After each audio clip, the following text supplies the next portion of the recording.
Saudari-saudara terkasih, suatu kali saya mendampingi anak putra altar rekoleksi. Biasa berangkat Sabtu pagi, Minggu siang pulang.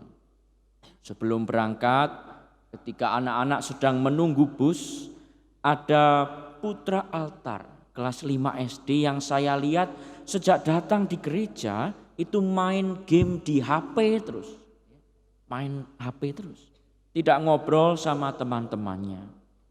Saya tegur itu anaknya, ayo main HP terus, mainlah sama teman-teman yang lain. Anak itu menjawab, Romo, aku cuman boleh main HP hari Sabtu dan Minggu, hari lain aku gak boleh main HP, katanya. Baru kali itu saya menegur anak main HP, tapi saya yang merasa agak bersalah namanya. Malah agak kasihan saya. Kita salut sama mama dan papanya yang membuat peraturan itu buat anaknya. Barangkali anak itu tidak mengerti betul, ya, bahkan jengkel mengapa nggak boleh main HP pada hari biasa. Di Sabtu Minggu rekoleksi pula gitu ya. Tapi kita sebagai orang dewasa bisa melihat apa yang mau ditanamkan orang tua kepada anak itu. Yaitu supaya fokus, ya, terus tekun belajar, memperbanyak relasi dengan teman-teman dan seterusnya. Saudari-saudaraku terkasih, peraturan, hukum, tradisi itu ada pasti memiliki tujuan dan makna tertentu. Pertama-tama memang tujuan dan maknanya dulu apa? Baru membuat caranya bagaimana. Di balik aturan dan hukum ada tujuan dan makna tertentu. Kritik Yesus kepada orang Farisi yang kita dengar dalam bacaan Injil pagi ini adalah agar orang itu jangan terjebak dalam cara dan ungkapan, namun kehilangan makna dan tujuan. Bagi Yesus tidak benar jika cara dan ungkapan itu mengesampingkan tujuan dan makna luhur. Yang benar adalah cara dan ungkapan disesuaikan dengan tujuannya. Ketika orang-orang Farisi melihat para murid tidak mencuci tangan dulu saat makan, mereka menegur Yesus karena Yesus gurunya. Mencuci tangan dan kaki itu adalah tradisi orang Yahudi sebelum beribadah. Lalu tradisi itu ditarik juga tidak hanya sebelum beribadah, tapi sebelum melakukan kegiatan, salah satunya makan. Hal itu menjadi lambang dari kekudusan dan kemurnian hati. Kalau tidak cuci tangan dan kaki, tubuh ini menjadi najis, kotor atau dosa. Dan kenajisan dalam pola pikir orang Yahudi itu menular. Maka kalau tangannya najis, ya, tidak cuci tangan, ambil makanan masuk ke mulut ya dengan tangan, itu makanan juga jadi najis. Dalam konteks itulah Yesus berkata, apapun yang dari luar masuk dalam seseorang tidak dapat menajiskannya.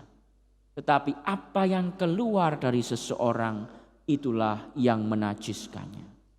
Disinilah letak kritiknya. Orang Farisi itu begitu detail mempersoalkan cuci tangan sebagai simbol kebersihan hati, tetapi hati mereka berkubang dalam kekotoran dan tidak mau keluar dari sana. Yesus itu orangnya sangat peka sekali. Kritik ini tidak lain berasal dari Yesus sendiri yang begitu peka melihat situasi masyarakat yang tidak mudah. Di bawah penjajahan, pajak semakin mencekik, Dan ditambah lagi beban sosial keagamaan yang ditegakkan oleh orang-orang Farisi dan ahli Taurat ini malah semakin membebani hidup masyarakat. Alih-alih hukum itu menata, membuat damai, malah membebani, membuat orang menderita. Orang-orang Farisi dan ahli Taurat ini menetapkan ratusan peraturan pada hukum Allah, namun mereka sendiri dengan sengaja mengakali hukum itu. Enggak dulu, enggak sekarang, sama saja. Ya. Misalnya perkara tidak boleh bekerja pada hari Sabat, contohnya. Mengangkat beban dengan tangan, pundak itu enggak boleh pada hari Sabat. Tapi apa yang dibuat orang Farisi ini? Mereka membawa uang atau barang-barang kecil di bajunya, di lipatan baju, di jubah ini ya, diselipin di bagian tubuh mereka. Nah kalau begitu boleh, mereka lolos dari hukum, padahal itu bekerja juga, transaksi juga. Sedangkan orang kecil, misalnya peternak domba yang harus kasih makan, tidak bisa terkena hukum Sabat itu. Contoh lain dalam Markus 12:40 dikatakan ahli Taurat menelan rumah janda-janda. Maksudnya apa? Beberapa pemimpin agama Yahudi suka mengambil keuntungan dari janda-janda yang tidak menaruh curiga dan sendirian. Mereka dibohongi, mereka ditipu, meminta sumbangan-sumbangan tetapi dimakan sendiri untuk kekayaan pribadi. Maka mencuci hati, membersihkan hati itulah yang mau ditekankan oleh Yesus untuk mereka daripada sekedar tampilan luar belaka. Jangan lebih mementingkan apakah tangan terkatup atau tangan terbuka pada saat berdoa kalau hatimu tidak tertuju pada Allah. Yesus berkata, bangsa ini memuliakan aku dengan bibirnya, padahal hatinya jauh daripadaku. Percuma mereka beribadah kepadaku, sedangkan ajaran yang mereka ajarkan ialah perintah manusia.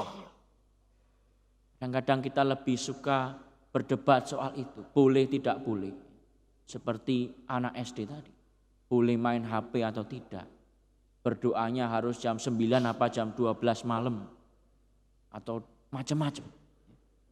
Saya suatu kali pernah mengikuti sebuah pertemuan acara liturgi sekeuskupan. Lalu dihadiri juga oleh Bapak Uskup. Saya sebagai peserta waktu itu. Setelah seminar itu di awal disampaikan materi, sesi tanya jawab. Ada seorang bapak angkat tangan, tanya. Mengusulkan sesuatu kepada Bapak Uskup. Bapak itu berkata, Bapak Uskup, saya usul supaya kalau perayaan Ekaristi sudah mulai 10 menit, kita tutup pintu gereja. Supaya apa? Supaya tidak mengganggu. Kadang-kadang udah telat lalu duduk di depan, mengganggu orang berdoa. Kita kompak semua buat aturan gereja di keuskupan tutup kalau sudah mulai Ekaristi 10 menit. Dan yang menarik apa? Jawaban Bapak Uskup. Beliau menjawab demikian. Bapak yang baik, kita tidak tahu siapa umat yang datang ke gereja kita. Jangan-jangan dia adalah seorang ibu, single mother, 2 anak. Anaknya masih kecil-kecil, disuruh ke gereja mandi aja susah. Harus dimandiin dulu ya. Harus dandan dulu. Setelah itu berangkat ke gereja tidak ada kendaraan pribadi. Harus naik angkot atau Transjakarta.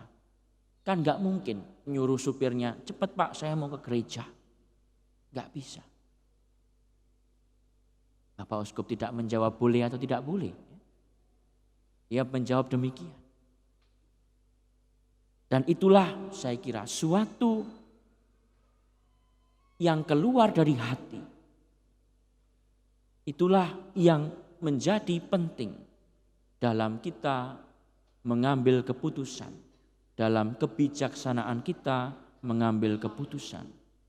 Paus Fransiskus yang akan datang ke Indonesia sebentar lagi adalah pribadi yang penuh belas kasih. Itu terpancar dari pilihan hidupnya dan bagaimana ia memimpin gereja kita. Kedekatannya dengan orang kecil dan menderita, menyentuh hati dan membawa harapan pada banyak orang. Foto-fotonya ketika sedang mencuci kaki narapidana wanita, bukan Katolik pula. Lalu dia foto berpose untuk selfie dengan anak muda di Vatikan waktu itu. Lalu Paus memeluk seorang pria dengan kelainan pada wajah. Itu juga tersebar luas di media sosial. Kata-katanya kepada wanita yang mempertimbangkan aborsi karena kemiskinan dan pemerkosaan dikutip. Paus mengatakan, siapa yang bisa tetap bertahan dalam situasi yang menyakitkan seperti itu? Tidak ada jawaban boleh tidak boleh.